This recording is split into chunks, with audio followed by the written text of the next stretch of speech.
शिव जी क्या उपदेश देते हैं। इस फोटो में शिव जी और 10 परचेता है जो राजा प्राचीन बही के पुत्र हैं। वैदिक संस्कृति ऐसी थी कि क्षत्रियों के पुत्र राजगादी पर बैठने से पहले गुरुकुल जाते थे शिक्षण लेने के लिए, उसके बाद राजगद्दी पर बैठते थे। इसलिए राज्य में सुख और शांति रहती थी।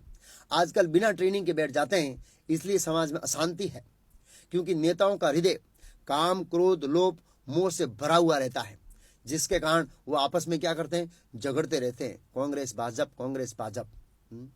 एक बार परचेतागण तपस्या करने के लिए एक सरोवर में गए। वहां पर उनकी भेंट शिव जी के साथ हुई। यह श्रीमद् भागवतम के 4थे स्कंद की कथा है। उस अध्याय का नाम है रुद्र गीत, यानी शिव जी का गाया हुआ गीत। जैसे भगवान के गीत को भगवत गीता कहते हैं, गीत को बहुवचन में गीता कहते हैं। जो परचेता और शिव जी का जो संवाद होता है, उस अध्याय का नाम है रुद्र गीत। आप पढ़ेंगे तो पता लगेगा कि शिव जी ने क्या उपदेश दिया है।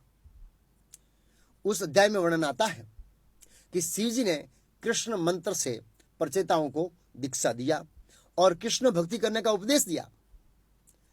शिव जी के उपदेश से पता चलता है कि शिव जी चाहते हैं कि हम सब कृष्ण भक्त बने, क्योंकि शिव जी को इस दुनिया में कृष्ण भक्त सबसे प्रिय है। ऐसा शिव जी स्वयं परचेताओं से कहते हैं। इस श्लोक में देखिए, यह परम रहस्यः साक्षात् त्रिगुणात् जीव संज्ञातः भगवतम वासुदेवम प्रपन्नम च प्रियो ही में। अर्थात शिव जी ने कहा, जिस मनुष्य ने, जीव ने और इस बौद्धिक जगत के नियंता पूर्ण पुरुषोत्तम भगवान वासुदेव की शरणागति ली है, वह मुझे अत्यंत प्रिय है, अत्यंत प्रिय है। इस श्लोक के अनुसार कृष्ण के भक्त शिव जी को अत्यंत प्रिय है।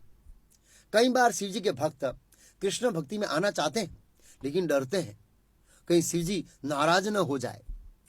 लेकिन इस श्लोक के अनुसार आपको डरने की कोई जरूरत नहीं है।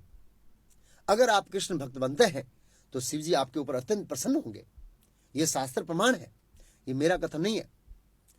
अब हम पद्म पुराण से समझेंगे कि शिव जी किसकी पूजा करने को कहते हैं, किसकी पूजा करने को कहते हैं शिव जी, अथवा शिव जी का उपदेश क्या है पूजा करने के बारे में।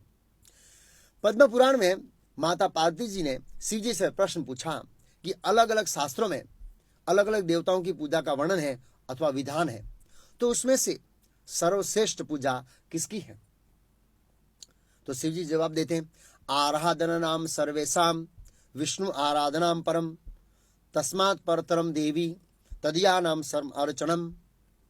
अर्थात हे देवी, सभी देवताओं में भगवान विष्णु की पूजा सर्वश्रेष्ठ है। शिव जी स्पष्ट भाषा में कह रहे हैं कि विष्णु की आराधना सर्वश्रेष्ठ है।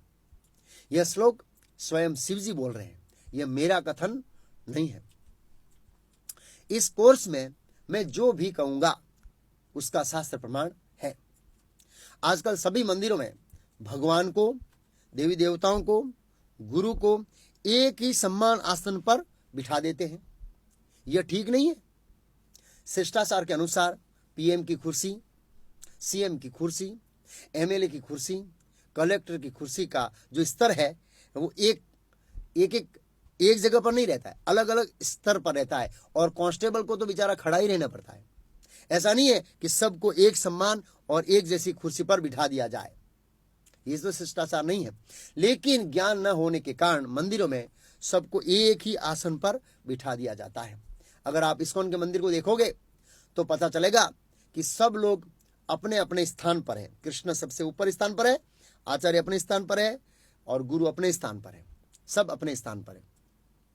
सारांश यह है कि शिव जी के कथन के अनुसार आराधना नाम सर्वेशाम विष्णु आराधनम परम, अर्थात हे देवी, सभी आराधनाओं में भगवान विष्णु की आराधना परम है अथवा सर्वश्रेष्ठ है।